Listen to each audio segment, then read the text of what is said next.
Welcome to Black Hole Spoiler.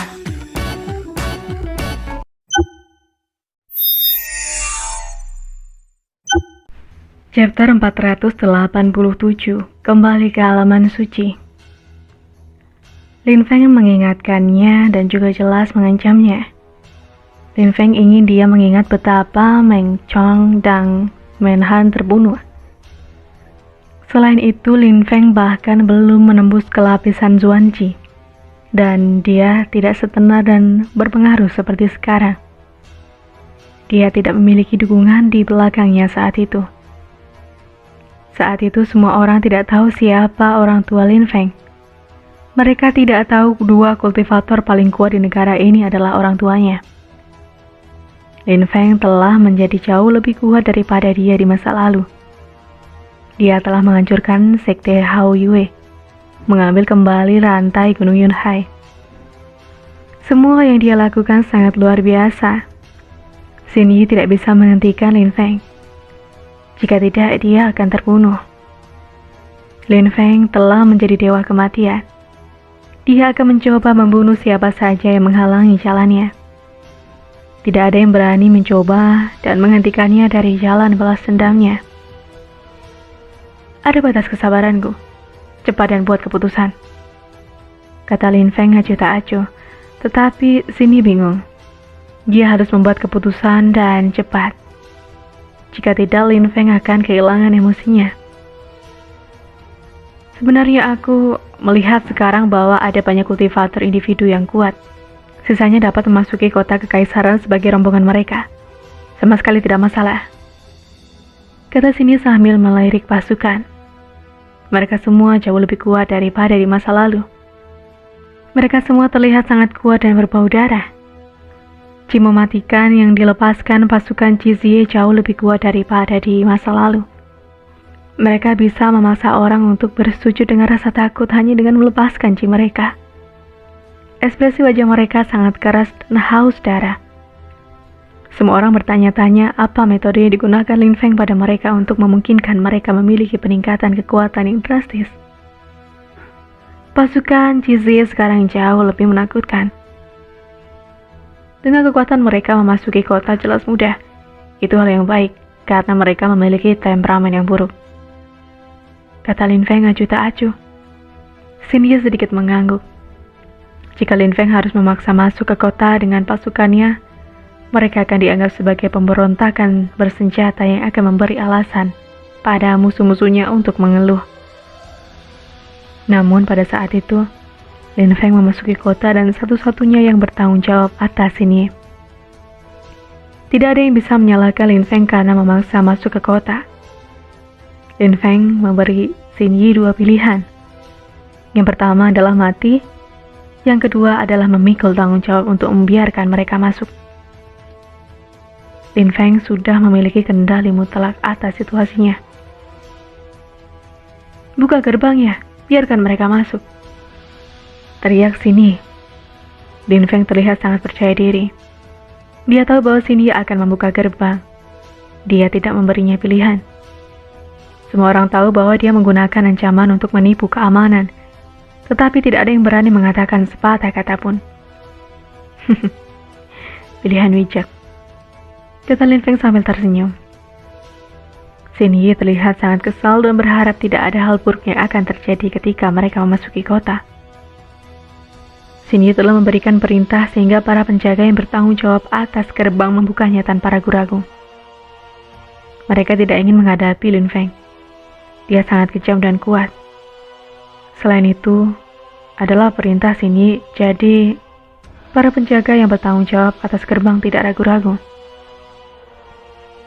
Mereka membuka gerbang dan pasukan Cizie berlari kencang ke kota kekaisaran. Awan debu naik ke udara di sekitar mereka saat mereka bergegas maju. Pasukan Cizie kemudian mengambil bentuk naga panjang saat tentara meliuk melewati gerbang kota. Orang-orang di luar kota kekaisaran menyaksikan kavaleri berlari ke kota dan kemudian dengan cepat mengikuti di belakang mereka. Sepertinya sesuatu yang luar biasa akan terjadi dan mereka tidak mau ketinggalan. Pasukan Cizie berlari kencang melintasi kota dengan kecepatan yang luar biasa. Itu terlihat seperti badai melewati jalan-jalan kota. Di dalam kota kekaisaran, semua orang menjadi histeris dan mulai melarikan diri ketika mereka melihat tentara menyerbu jalan-jalan kota. Mereka takut kota itu akan diserang. Orang-orang dengan cepat memperhatikan bahwa pasukan mengabaikan mereka dan terus berlari dalam satu arah, menuju halaman suci Suiyue. Semua orang di negara itu tahu bahwa Duan Tianglang telah menghancurkan Sekte Yunhai dan menciptakan halaman suci Suiyue. Sekarang sepertinya Lin Feng datang untuk membalas dendam. Berita itu menyebar dengan sangat cepat.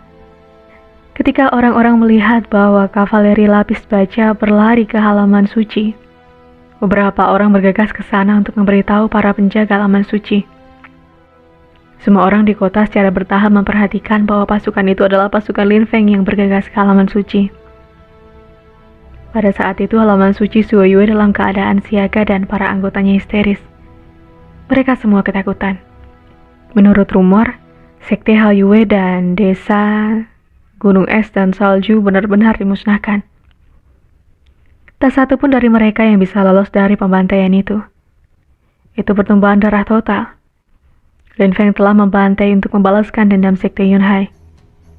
Terhadap orang-orang yang membantu penghancuran Sekte Yunhai di masa lalu, Lin Feng tidak kenal ampun. Beberapa orang di halaman suci Suiyue mulai mengambil barang-barang mereka dan bersiap untuk melarikan diri. Terlalu berbahaya bagi mereka untuk tinggal. Duan Tianglang tidak bisa melindungi halaman suci Suiyue. Dikatakan bahwa Lin Feng memiliki puluhan ribu pasukan. Terhadap kekuatan mengerikan seperti itu, mereka tidak bisa melakukan apa-apa. Yang bisa mereka lakukan hanyalah lari ketakutan. Para anggota halaman suci Suiyue atau setidaknya sebagian besar dari mereka adalah murid berprestasi yang dipilih dari sekte terbesar di negara ini. Ketika mereka mendengar bahwa bekas sekte mereka telah dihancurkan, mereka tidak tahu harus berpikir apa. Sekarang kedatangan Lin Feng di halaman suci Suiyue sudah dekat. Mereka tidak memikirkan balas dendam. Mereka hanya ketakutan memikirkan cara untuk melarikan diri. Di kejauhan, suara darap guntur memenuhi udara. Suara-suara itu semakin keras. Anggota halaman tahu bahwa pasukan Cizie semakin dekat. Pada saat itu pasukan Cizie hanya beberapa ratus meter jauhnya dari halaman suci Suiyue. Mata mereka semua dipenuhi dengan kebencian dan energi mematikan yang mengerikan ke udara. Adegan ini sangat menakutkan. Pasukan Cizie paling membenci Duan Tianglang. Di masa lalu Duan Tianglang menyebabkan ratusan ribu dari tentara Cizie mati. Mereka benar-benar dikalahkan karena dia. Dan kemudian mereka dipaksa mundur. Setelah itu dia juga menyebabkan kultivasi Liu Changlan lumpuh. Setiap anggota pasukan Cizie membenci Duan Tianglang. Tidak ada satupun anggota tentara yang akan menyelamatkan hidupnya. Sekarang Lin Feng telah membawa mereka ke kota kekaisaran. Ke halaman suci Suiyue, tempat Duan Tianglang menunggu. Ketika mereka tiba di gerbang, kuda-kuda itu meringkuk dan berhenti. Mereka melihat gerbang besar dari halaman Suiyue dan menghalangi semua pintu keluar lainnya. Mereka yang berusaha keluar dari halaman suci Suiyue terkejut dan dipaksa untuk tetap tinggal. Mereka tidak bergerak dan menatap kosong pada pasukan di sekitar mereka. Cia mematikan itu sangat menindas dan menyebabkan mereka menggigil ketakutan. Keheningan mematikan menyerbu atmosfer. Pasukan Cizie tidak mengatakan sepatah kata pun dan tetap diam. Hanya ada Ci mematikan mereka yang mengambang di atmosfer. Jenis keheningan seperti itulah yang paling membuat orang takut. Ketidakpastian menunggu mengisi jiwa mereka dengan ketakutan. Mereka semua ingin melarikan diri dari halaman suci Suiyue. Tetapi jika kumpulan Ci mematikan itu mencapai tubuh mereka, mereka akan mati. Lin Feng muncul di udara di atas halaman suci Suiyue. Lin Feng muncul di udara di atas halaman suci Suiyue, sama seperti terakhir kali dia datang. Namun terakhir kali dia tidak menyerang. Dia hanya mempermalukan Duan Tianglang dan halaman suci Suiyue. Itu adalah harimau bersayap yang sama yang membunuh salah satu guru ketika mereka terakhir di sana. Tetapi kali ini berbeda. Semua orang mengerti mengapa Lin Feng datang. Itu tertulis pada bendera besar dalam darah. Kebangkitan dari Sekte Yunhai. Hutang darah harus dibayar dengan darah. Lin Feng datang untuk membalas dendam. Dia tidak membunuh Duan Tianlang terakhir kali karena dia ingin Duan Tianlang menyaksikan kerusakan halaman suci Zuiwei dengan mata kepalanya sendiri. Dia juga ingin Duan Tianlang menyaksikan kebangkitan Sekte Yunhai. Sekte Yunhai telah dihidupkan kembali dan halaman suci Zuiwei akan hancur. Duan Tianlang, keluarlah! Teriak Lin Feng. Suaranya yang kuat memecah keheningan membuat suasana bergetar saat suaranya menyebar ke seluruh halaman suci Zuiwei. Semua orang di halaman bisa mendengar suara marah Lin Feng. Lin Feng, halaman suci Zuiwei adalah tanah suci bagi para kultivator. Ayo, bertempur sampai mati sebagai seorang kultivator. Kata suara yang datang dari dalam halaman suci Zuiwei. Semua orang terkejut termasuk Lin Feng. Apakah Duan Tianlang menantang Lin Feng ke pertempuran sampai mati? Pasukan tengah, masuk ke dalam bersamaku. Pasukan kiri menghalangi semua jalan keluar dan mencegah siapapun pergi. Kata Lin Feng dengan sombongnya. Harimau bersayap juga pergi ke halaman suci Zuiwei. Pada saat yang sama, pasukan tengah mengikutinya. Tetapi mereka berada di tanah sementara Lin Feng ada di langit. Pasukan kiri dan kanan kemudian mematuhi perintah Lin Feng, mencegah siapapun melarikan diri melalui darat maupun udara. Tidak ada yang diizinkan untuk pergi. Lin Feng sepenuhnya menyegel halaman suci Zuiwei. Itulah cerita lanjutan dari Peerless Martial of God.